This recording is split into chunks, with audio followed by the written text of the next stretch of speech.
Flat Earth Clues, Part 3, The Map Makers.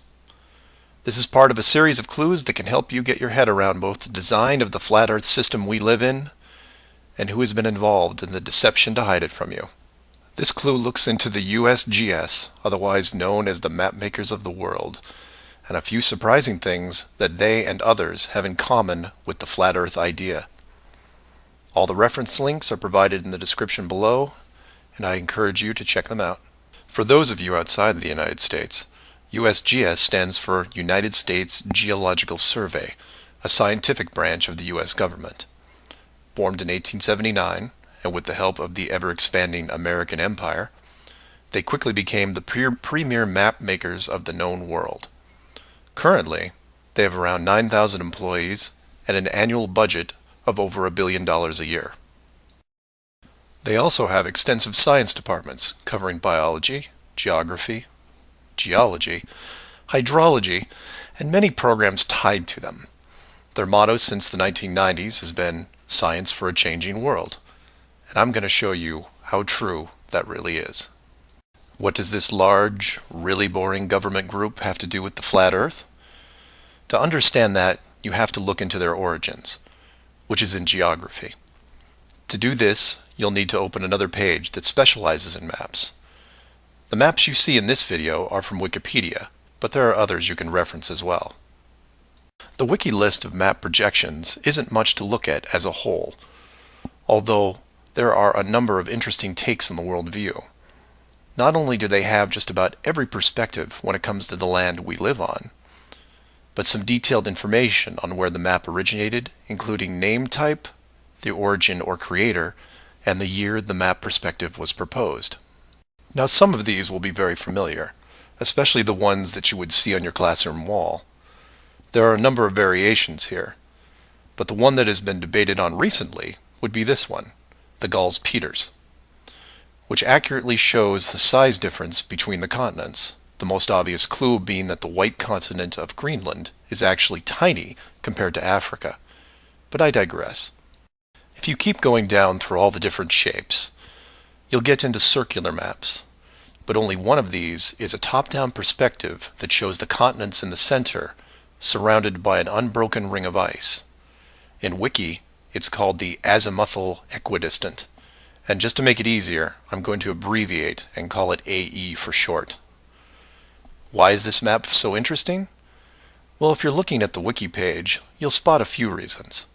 The first is that in the notes section of the map, and I quote, "Used by the USGS in the National Atlas of the United States."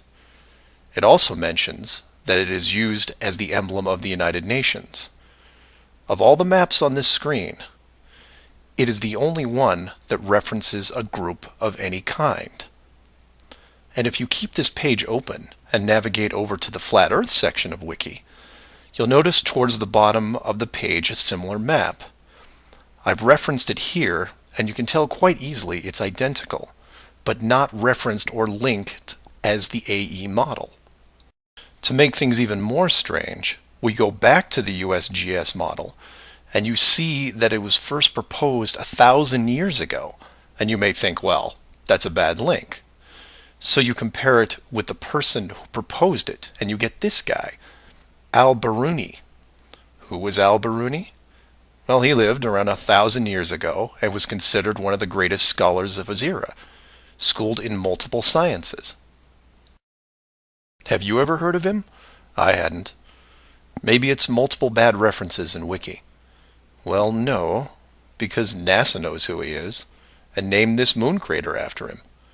So why is the USGS using a version of the world map designed by a 1,000-year-old Persian scientist? Because it's correct. That's why. So to be clear, let's compare them again. The United Nations flag, the USGS official map of the Earth, and the Flat Earth model. All identical, but one isn't recognized and instead ridiculed as an outdated look at the world. And this is one of those political quandaries that the authority gets stuck in. The short version is this. The government is on the same page as the flat Earth. but they can't admit it, even in confidence. We know the Earth isn't flat, they say, but it really is. We know you use the same map as we do, but ours is just an image. And anyone who says differently is obviously crazy. It makes you wonder how long the USGS has been using that model as an official reference. The United Nations started using it for their logos in 1945, and then made some final adjustments in 1947. And the UN flag also raises a few questions, like, why isn't Antarctica represented on the map? Is it supposed to be assumed in the outer circle, or perhaps the spiky olive branches on the outside? They don't mention it anywhere online. And this is what I like to focus on: the gaps, the holes in the plot, the unanswered questions. The USGS using the same map as the flat Earth, but not saying why, not recognizing it, or that you can't link the very same image from the Flat Earth Wiki back to the actual AE definition of the projection. The authority figured out in the 1950s all of the borders of our enclosed world, and have done a great job hiding it over the decades. But the world's a complex place, and there are clues out there just lying around. I think it's time you saw some of them. So do some of your own research and ask questions. Please feel free to email me at msargent23@comcast.net or 303-494-6631. Flat Earth Clues, Part 4, Shell Beach. This is part of a series of clues that can help you get your head around both the design of the flat Earth system we live in and who has been involved in the deception to hide it from you. This clue covers the near-perfect design of the flat Earth model and will break down some of the logic behind the decisions made. It sounds like a big task, and it is, but to start, let's look at something small, like this little guy. Take an ordinary mouse and put it into a glass cage. It doesn't have to be a mouse. It could be a snake, a lizard, an insect.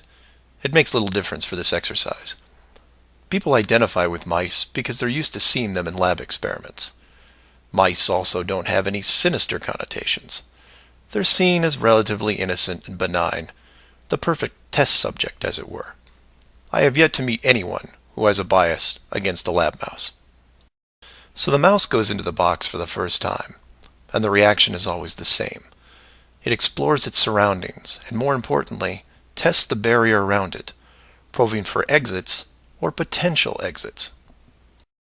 The mouse inspects every inch of its new glass home, and at some point settles into the acceptance that the walls are indeed solid, and that it may be there for a while. Every so often, it will repeat the process, again checking the boundaries of the cage, just in case something has changed. What it doesn't do is act like it would in the wild, because it realizes that it's in a form of captivity. The glass box doesn't even remotely resemble its natural environment. You could put this box in the middle of a forest and the mouse may feel slightly better about its situation, but it still knows that it's been trapped against its will, and will settle into a non-native lifestyle. You could take all the other small animals that could be substituted for a mouse, the snake, the lizard, the insect. It makes no difference. The result will invariably be the same. Repeated probing for escape routes, then acceptance. Take the same animal and now put it into the middle of a 100-mile square wildlife preserve, surrounded on all sides by a similar type of glass enclosure. The creature doesn't even bother to rush the size of the preserve and start testing the boundaries, mostly because it's out of visual range. It could be days or even weeks before it even encounters a single fence. The animal's routine is spent doing what it normally would do. It eats, it sleeps, it breeds. It does everything that it would naturally do in the wild. If one day the animal approaches the fence, there might be some curiosity, but any anxiety is quickly resolved by just turning around and heading back into the vast expanse from which it came. The fence does not pose a potential problem for the animals in the preserve because it is so small compared to the expanse they live in, and dwelling on it doesn't hold any interest. We're assuming here that the fence is high enough to discourage flying creatures as well, deep enough to stop burrowing classes, and if you want, reaches the floor of any nearby bodies of water, stopping any clever aquatic types. The point here is that all creatures great and small inside a giant wildlife preserve, when encountering the fence, wouldn't care. They would all, in their own way, just shrug and move on with their lives. However, if you take a human, male or female, regardless of education or nurturing, and put them in the exact same wildlife sanctuary, the response would be quite different. When the human approaches the glass fence, they don't see it as a minor distraction.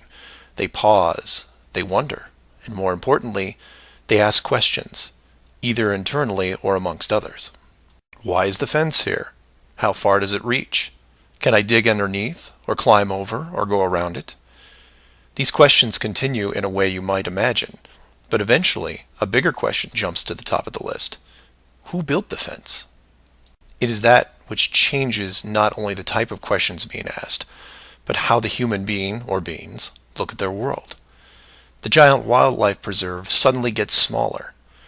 Each new fence border discovered starts to artificially constrict their expanse, even though the dimensions haven't changed. Before long, the preserve, their home, loses some of its relevance. The fence is a reminder of the unknown.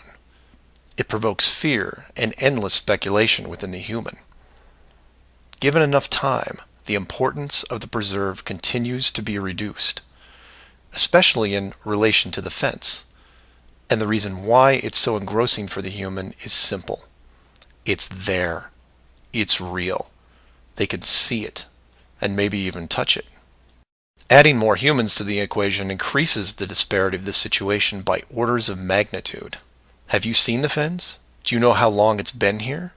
Have you ever known anyone that's been outside it? It's older than us. Who is responsible for the fence? What can we do to appease the group that created it? You can see what this might lead to. A long-lasting group hysteria would entrench itself within the population, grab hold and never let go. The fence is bigger, older, and wiser than they are. It humbles them, it angers them, and it is forever. It is their proof of a higher power. Maybe not God, but certainly God-like. No civilization, regardless of technology, discipline, or age, would be able to cope with the existence of it. For the human psyche, there are just too many questions that go unanswered. Life would never be able to progress normally. To summarize, a garden variety wildlife preserve would work for 99.99% of all the world's life forms. For human beings, however, you would need to make some modifications, or really just one big one. So let's take a look at a few examples of how this could be accomplished, and from there expand it. The first failed example can be seen in the 1998 movie Dark City. This is a good starting point to get you in the right mindset. The premise here is that an advanced race creates a small flat earth area, complete with a traditional dome. The design, however, is initially flawed in that they built the city all the way to the outer edge, leaving no room for error. To compensate for this, they altered the memories of the human population on a regular basis, therefore repressing any long-term investigations. However, in movies, there are always anomalies, like the police officer who realizes that even though he remembers visiting a place called Shell Beach, there is no way to reach it, because Shell Beach is outside of the flat world and never existed. He just keeps going around the circular city that has no exits. In the end, another man, the hero of the movie, makes it to the edge, steals the advanced race's power, and creates an ocean, which really should have been there in the first place. Move from there to a movie released only 4 months later called The Truman Show. Inevitably, all flat earthers have to take a hard look at this movie from a technical point of view. The movie follows the same lines as Dark City, but in a much more relatable premise, that of a giant television stage built so that the outside world can watch a person go through his life without any knowledge that he is living inside a flat world, surrounded by a physical dome. The movie is interesting on several levels, including construction. Using their existing model of a small town, bordered on one side by a large lagoon and wilderness, and the other a seemingly expansive ocean, while better than Dark City, still had its flaws. For one, it was less than 20 miles across, And even though Truman's desire to explore was repressed, there was still a chance that he would venture to the outer edge, which is where the movie ended. But for the most part, it worked. Truman believed the entire scenario because he was born into it, and then lived 30 plus years without any reason to doubt where he was, which could be said for any of us. If it wasn't for the, and we'll say movie mistakes, that the studio fell victim to, then the show would have never ended. And this then raises hypothetical scenarios like, how many kids like Truman could you have raised inside that dome? 10? 50? Now, logistically, you can see how it might be problematic in keeping tabs on that many kids, especially as they got older. But with enough sleight of hand, it could be possible. A fictional situation just like that was made into the 2004 movie, The Village. And even though it turned into one of those M. Night Shyamalan plot twist things, the premise was very feasible. A wealthy group of idealists buy a large parcel of land in an existing wildlife preserve, create a small town from the 1800s, and raise children there. They pay off government officials to keep planes far away, and spread a myth that monsters live in the forest. As far as the kids are concerned, they actually are living in a small Pennsylvania town in the 1800s. And being born into it, why wouldn't they? If the story continued, eventually the elders that founded the town would all pass away, leaving the children to pass on the legacy, free from any burden of guilt that their world was not what it appeared to be. And keep in mind, this was done with very little land manipulation and no dome. This then circles back to how many actors the fictional Truman Show really needed to hire. Other than the leads who did product placement, the rest of the town could actually just live their lives like anyone else. Use phone lines to call outside, go to restaurants, watch television at home, and so on. But again, I digress. Assuming the technology was possible, how many people like Truman could you keep in a dome the size of, say, a state that was hundreds of miles across? Probably thousands. If you kept expanding the size of the dome to a few thousand miles, well, then you're talking millions. But when it gets that big, something interesting happens. You don't need the actors anymore. Start it up like The Village, and within just a few generations, everyone is oblivious. And you can leave them to their own devices. Starting to sound familiar? In fact, the larger you make the enclosed world, the less micromanaging needs to be done. It gets easier as it scales up. This brings us back to the missing modification you need for the human race. To keep the storylines consistent and remove all the hocus pocus of monsters in the woods or that you can't get to Shell Beach, you place in gradual negative reinforcement, one that creates an illusion of choice. Say, for example, that Truman went out in the sailboat the same as before, but this time the dome was twice the size and the simulated ocean far larger. How far would he travel before getting hungry, thirsty, or tired? The movie ending is then in doubt. And if you compare this scenario where you are now, then you start to see it. Look at the flat Earth map again. Continents grouped in the center, surrounded in all directions by hundreds of miles of salt water. Think about how much further ancient ships would have traveled if you could drink what you were sailing on. As you move closer to the edge, the temperature starts taking a nosedive. Then you start seeing icebergs. If that doesn't stop you, then you run into what we call Antarctica, which is a steep climb 2 miles up with no plant life or indigenous livestock animals. And if you had the wherewithal to make it that far, you would still have hundreds of miles of endless ice and snow. It's easy to see why so few people have gone the distance. Compare this to the upper ceiling, which is much easier to maintain. You simply decrease the oxygen rates so that every 1,000 feet up it gets more difficult to breathe. This slows down exploration over mountain ranges and discourages limited control flight, such as balloons. Also keep in mind that the dome itself doesn't have to be that high in relation to the outer ring. With commercial aircraft capping out at 10 miles and rockets less than 400, the dome would actually look more like a stadium roof, depending on how you wanted to display things like the sun, moon, and stars.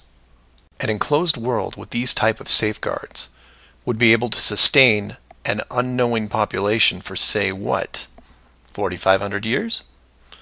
Then you could artificially introduce a globe model into the scientific community before the civilization technology reaches a point that could lead to discovery. And 500 years later, here we are. A civilization inside an amazing structure, doing what we would naturally do, while the authority stands by the gate and fears the consequences if we ever found out for ourselves. So do some of your own research and ask questions. Please feel free to email me at msargent23@comcast.net or 303-494-6631. Flat Earth Clues Part 5, The Status Quo. This is part of a series of clues that can help you get your head around both the design of the flat Earth system we live in and who has been involved in the deception to hide it from you. This clue covers the inevitable and sometimes frustrating question of why the authority would go to all the trouble of hiding the flat Earth. My hope here is to show you different angles and a progression of events, all of which lead to a very changed world, both physically and mentally. To open, we have to go way back to when the world was a much more simple place. You had your 5 major religions, including Buddhism, Hinduism, Judaism, Islam, and Christianity. Each of these groups had their own version of what is known in Genesis as the firmament, or the flat circular world enclosed by a solid dome-like barrier from where the creator, or creators, looked on. I'm not going to explore all the subtle differences between the groups. Suffice it to say that it's interesting that despite their differences that led to acts of horrible violence between them, there was no real Earth model debate. So around 500 years ago, the science community, led by Copernicus, who probably had a little help, introduced what we now know as the heliocentric, or globe model of the world, which in turn changed the solar system, galaxy, and so on. The religions, seeing that this globe model was gaining popularity, feared a loss in the fan base, so they all adapted their religion to include the globe model.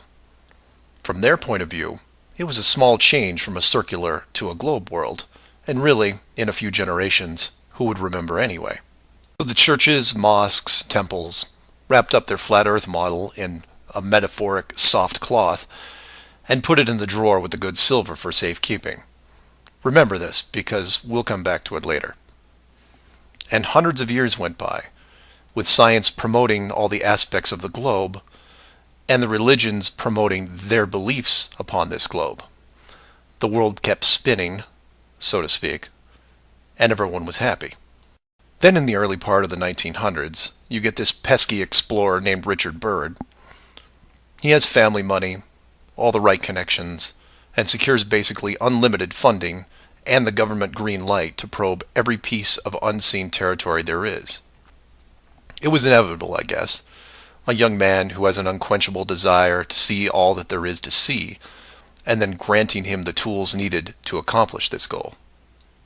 He pulls a Truman and gets lucky, crossing the vast salt ocean, avoiding the icebergs, arriving at the frozen coastline, and he keeps going. He was never going to stop. One day, after crossing hundreds of miles of high-altitude ice and snow, Admiral Byrd sees it, a barrier. And to him, it's just a barrier, not the barrier. He is but a tiny speck in front of it. It stretches out on both sides as far as he can see, and straight up so far that he can't discover the beginning of the arc. The great explorer now has a new challenge, finding the shape of this thing. It's much like a blind man describing the elephant. Until you feel out the whole thing, what do you really know? If you look at the AE, or Flat Earth Overhead Map, you see the problem. To even determine the scope of the outer wall, you have to circle it. It would have taken months, if not years, You could use a series of ships going in opposite directions, or planes, but there are refueling stations that need to be built, and so on. His task was challenging to say the least. Admiral Byrd kept laying the groundwork of the great discovery until his eventual death in 1957. A year later, the United States and Russia found the upper edge. From there, the math was easy. And moreover, you could actually see the real world. Then, of course, there is the decision, or deception, depending on how you looked at it. The authority made the call to hide the actual shape of where we live, then sealed off the outer edge from prying eyes, and created the space program not only to reinforce the globe model, but to control it. There was really only one reason they cared about this, and it takes a while to process. So let's look at the immediate effects of actual disclosure and work our way up to the authorities' biggest fear. For this exercise, we'll look at releasing the news today instead of, say, 1958. While 1958 would have been easier, it's much more relevant and entertaining to explain it in modern terms. We start with a press conference by, let's say, the United Nations, who have discovered that the world is indeed enclosed in a giant high-tech dome of unknown origin and age. The public reacts with wonder and awe, trying to take in the sheer scope of this announcement. Facebook crashes, Twitter crashes, entire mobile networks crash. It's like hitting a beehive with a sledgehammer. News organizations around the world send teams to the outer edge to confirm the finding, and the general public is glued to their media devices. That's the good news, the excitement, the revelation, the positive shock.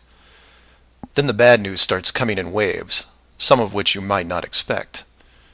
The first is the immediate disbanding of NASA and all other world space programs, for obvious reasons. Most governments will secretly pardon these groups and keep them immune from class action lawsuits, the lawsuits themselves coming from NASA investment groups, claiming fraud. Regardless, everyone at NASA, despite their good intentions, is out of a job overnight. And this is where you would say, good, they deserve it. About time they stopped lying to everyone. Oh, but it doesn't stop there, because every contractor and subcontractor that are exclusively tied to NASA, they have to shut down as well. Fine, a few thousand jobs lost, no big deal. And the ripples continue to spread, some bigger than others. Observatories all over the world closed their doors, and the reasoning is this. If you've been looking at the ceiling for decades and couldn't tell it was a ceiling, then what good are you? Every university in the world that has an astronomy or astrophysics program, well, they don't anymore. Stephen Hawking, his book writing days are over. Carl Sagan, no more nova in syndication, I guarantee it. Those professors are going to have to retool their skills and be prepared to answer one giant question. How did you not see it? Weren't there clues? People start finger pointing, and it will continue for years. And still my fellow flat earthers will say, well, hell, that doesn't sound too bad. So some nerds around the world lose their jobs. So what? You don't get off that easy, is what. The finger pointing at the now defunct NASA will then turn to finger pointing at the government, who directed the whole thing. This is where we run into some dangerous ground, involving things like the Ark of the Covenant, the Holy Grail, and the Ring of Power. And you say, you lost me. I was with you until you started bringing up religious artifacts from movies. And you're supposed to be lost. Of the 5 major religions we mentioned earlier, those being Buddhism, Hinduism, Judaism, Islam, and Christianity, none have been able to produce a supernatural object over the last 5,000 years. And trust me, it would be beneficial to do so. The Ark of the Covenant would benefit Judaism, the Holy Grail Christianity, and the Ring of Power, well, that benefits someone else. Maybe I'll leave alone for now. The point is that all religions are actively seeking their leverage against science. You've heard of the division between church and state. Well, here it is. Advantage church. The barrier becomes a giant religious symbol, And since it is backed by the Big Five, it also becomes universal. The Big Five then go into their drawer with the good silver and pull out this belief that was forgotten but not lost, and say, we knew it all along, and science lied to us. Temporarily, all religions unite against science, who has been only moderately weakened by the removal of their astronomy and astrophysics divisions. But the public won't care, because they will listen to the group shouting the loudest, and no one yells louder than the church. They will scream with righteous fury that the dome was built by our God, your God, and the people will turn to science and hear nothing but crickets. And that's where the world changes, because in times of great stress, the public will want words, and while religion has no shortage of them, science simply is incapable of taking leaps of faith. I'll take a glass half full approach and say that anyone listening to this is probably an intelligent, rational person, one who can make informed decisions outside of the conventional doctrine. But for every one of you, there are hundreds, if not thousands, of mouth-breathing troglodytes who will not walk but run to the respective house of religion and say, "You were right about this. What else can you teach me?" This is what fills the current authority with pause. The unknown response to that question. Will religion take the high road and work with what remains of science to discover the truth? It's possible, I suppose. It's also possible that religion will combine this technologically advanced society with a revitalized and aggressive doctrine that then transforms daily life into something that makes the book 1984 seem like a Saturday morning cartoon show. I'm hoping that mankind will prove me wrong, but so far, that isn't the case. So do some of your own research and ask questions. Please feel free to email me at msargent23@comcast.net or 303-494-6631.